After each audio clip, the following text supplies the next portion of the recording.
Assalamualaikum warahmatullahi wabarakatuh. Selamat pagi, Om Swastiastu, Namo Buddhaya, Salam Kebajikan. Perkenalkan, nama saya Andini Putri Saapo, NIM 2314201067. Saya adalah mahasiswa dari Universitas Pembangunan Indonesia Manado, kelas A2 Keperawatan semester 4.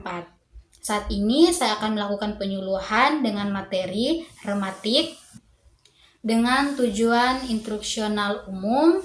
Setelah dilakukan penyuluhan selama 15 menit, diharapkan masyarakat di Kos Putri Joyful memahami tentang penyakit rematik.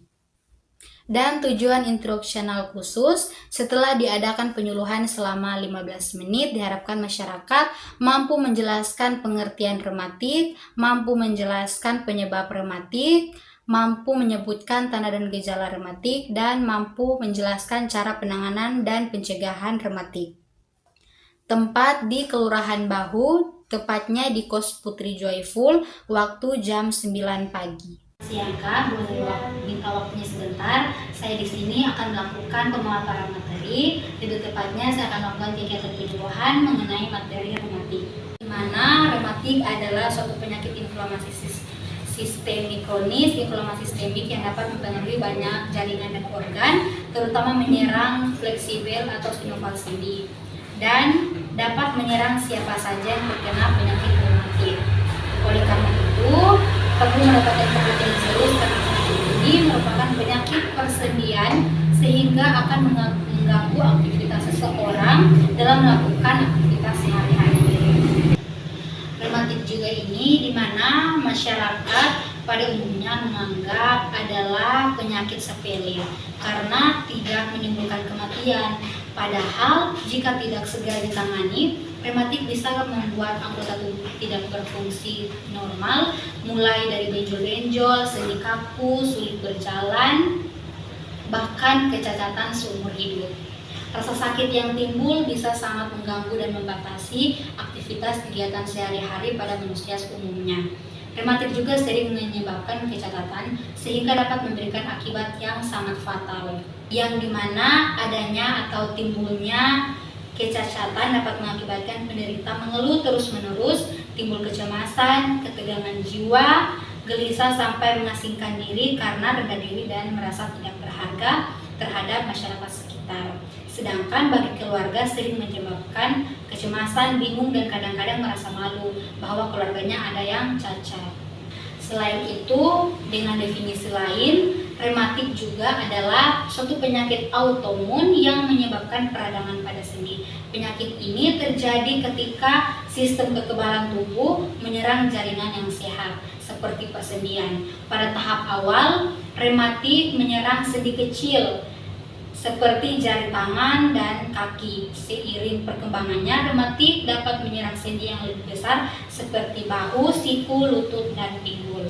Penyakit rematik ini dapat disebabkan karena banyak faktor. Ada beberapa. Yang pertama, faktor genetik, faktor lingkungan, faktor imunologi, faktor gaya hidup, jenis kelamin, umur, dan infeksi. Pada genetik, riwayat keluarga dengan penyakit rematik dapat meningkatkan resiko. Beberapa penelitian menunjukkan bahwa genetik memiliki peran penting dalam perkembangan rematik, seperti pada rheumatoid arthritis. Selanjutnya, pada faktor lingkungan, paparan zat berbahaya dalam lingkungan, infeksi, trauma, dan kebiasaan merokok dapat menjadi penyebab faktor resiko dari rematik. Yang selanjutnya, imunologi. Rematik, terutama rheumatoid arthritis, merupakan penyakit autoimun yang dimana sistem kekebalan tubuh menyerang sendi-sendi sehat.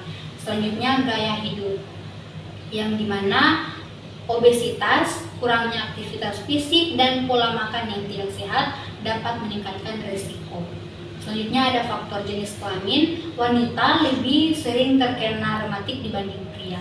Selanjutnya, faktor umur, penyakit rematik dapat menyerang pada berbagai usia. Selanjutnya ada menghindari faktor risiko seperti cedera sendi dengan menggunakan pelindung saat berolahraga atau melakukan aktivitas berisiko tinggi. Selanjutnya ada infeksi, melakukan pencegahan infeksi seperti mencuci tangan dengan benar, dengan langkah-langkah yang benar, menutupi mulut saat batuk atau bersin, dan menghindari kontak dengan orang yang terinfeksi. Selanjutnya, konsultasi dengan medis. Pemeriksaan rutin, konsultasikan dengan dokter jika ada gejala rematik. Penanganan rematik, yang pertama pengobatan medis, ada obat antiinflamasi, diberikan untuk meredakan nyeri dan peradangan. Obat steroid untuk meredakan peradangan dan nyeri yang parah. Obat DMARDS untuk memperlambat perkembangan reumatoid arthritis dan melindungi sendi dari kerusakan. Yang selanjutnya ada terapi fisik atau okupasi. Di sini untuk mempertahankan fleksibilitas dengan tujuan membantu menjaga sendi tetap fleksibel dan mengajarkan cara baru untuk melakukan aktivitas sehari-hari. Dan yang terutama untuk menjaga pola makan agar tetap sehat dengan cara mengkonsumsi makanan bergizi seimbang. Baiklah, Kak, demikian materi yang dapat saya paparkan, yang dapat saya jelaskan. Sejauh ini apakah Kak punya pertanyaan atau pernyataan? Waktu itu kesempatan saya persilakan. Kak, saya mau bertanya, apakah rematik bisa menular pada remaja? Baiklah, terima kasih. Kak, rematik bisa terjadi pada remaja meskipun rematik lebih sering dikaitkan dengan orang dewasa atau lanjut usia. Rematik atau radang sendi bisa menyerang siapa saja, termasuk remaja bahkan anak-anak. Penyebab rematik pada remaja bisa beragam, termasuk ada faktor genetik, ada faktor infeksi, faktor lingkungan. Faktor genetik, misalkan jika anggota keluarga memiliki riwayat rematik, maka risiko terkena rematik juga lebih tinggi. Hingga faktor infeksi seperti demam rematik dapat memicu peradangan pada sendi. Ada faktor lingkungan, paparan zat kimia atau asap rokok juga dapat memicu peradangan. Selanjutnya ada obesitas. Berat badan berlebih atau obesitas juga dapat meningkatkan risiko rematik. Sejauh ini apakah sudah jelas? Baiklah, demikian penyuluhan saya. Di waktu dan kesempatan saya ucapkan terima kasih. Saya adalah mahasiswa dari Universitas Pembangunan Indonesia Manado, Fakultas Ilmu Keperawatan semester 4. Saya merasa bangga menjadi bagian dari Universitas Pembangunan Indonesia Manado, terutama dalam Fakultas Ilmu Keperawatan. Saya merasa tidak salah pilih. Di sini saya mendapatkan cara dan tempat pembelajaran yang nyaman, fasilitas praktek maupun belajar mengajar yang memadai, serta biaya yang sangat terjangkau.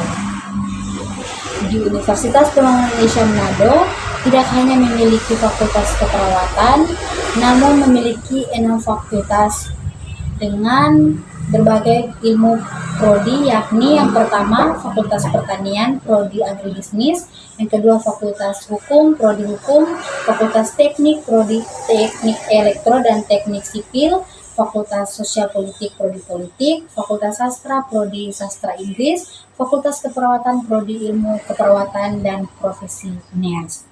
Siap untuk menempuh perjalanan pendidikan tinggi yang penuh tantangan dan peluang, fasilitas memadai dan modern namun biaya yang sangat terjangkau. Universitas Pembangunan Indonesia Manado adalah tempat yang tepat untuk mewujudkan impianmu.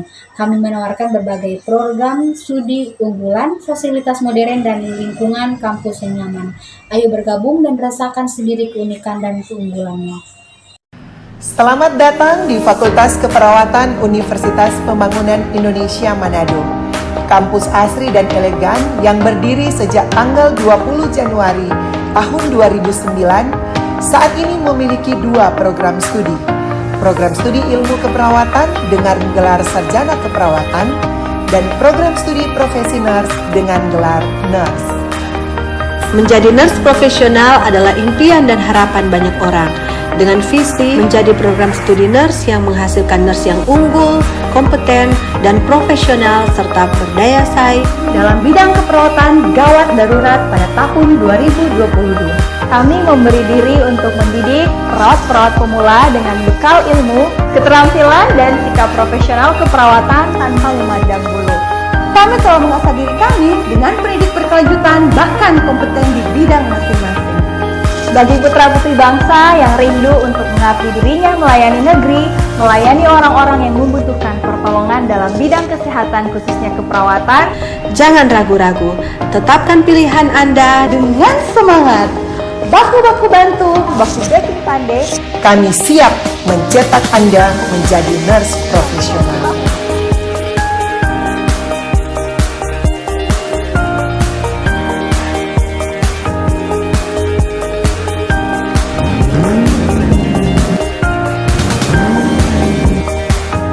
Kiranya program studi nurse dapat mencetak perawat yang profesional dan berkompeten di bidangnya, serta memiliki etika dan moral yang baik dan bertanggung jawab, juga dapat bersaing secara global maupun internasional dan selalu menjaga nama baik alma mater Universitas Pembangunan Indonesia. Harapan kami di mana ketika melaksanakan asuhan keperawatan sesuai kompetensi, maka semua ilmu yang didapat terutama dalam praktik profesi nurse di rumah sakit itu tetap dikembangkan. Halo, selamat siang semuanya. Nama saya Devin Runtukahu.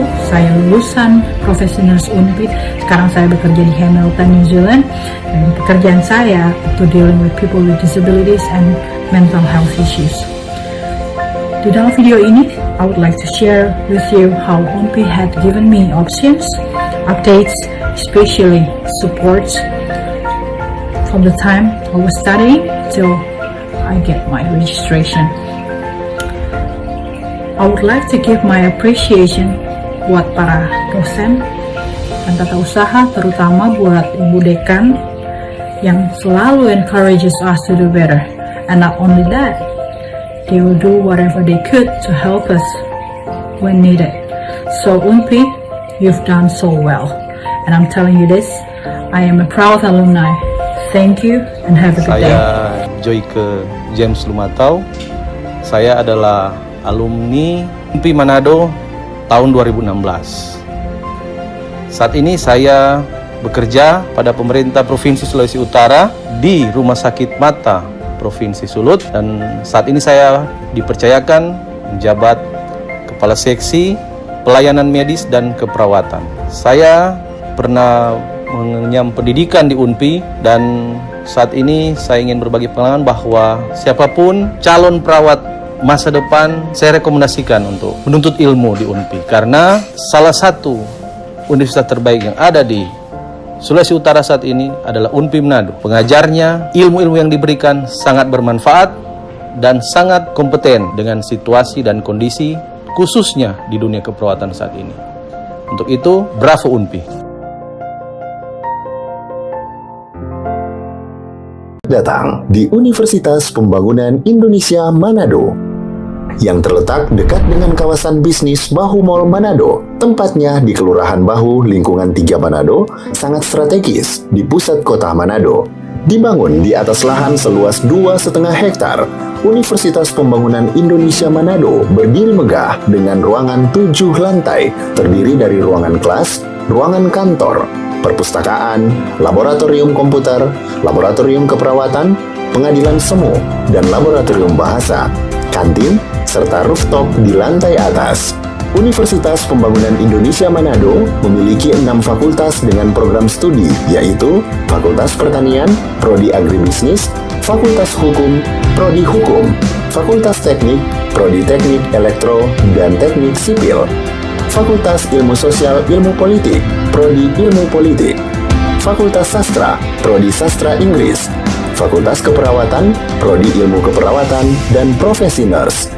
Didukung oleh sumber daya manusia yang berkompeten dan tersertifikasi, Universitas Pembangunan Indonesia Manado memiliki dosen dan tenaga kependidikan dengan latar belakang S2 dan S3 lulusan dalam dan luar negeri. Proses belajar mengajar dilaksanakan dengan teknologi informasi merujuk perkembangan dunia modern saat ini, dilakukan dengan sistem e-learning dan sistem ujian online atau ULAIN. Hasil tracer student Universitas Pembangunan Indonesia Manado dan fakultas menyebutkan lulusan UNPI sudah tersebar di dalam dan luar negeri.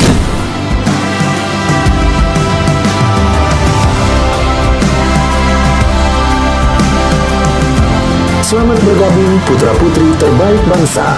Kembangkan dirimu, raih cita-citamu setinggi bintang di langit. Kami siap menghasilkan generasi terbaik dan pemimpin di masa depan.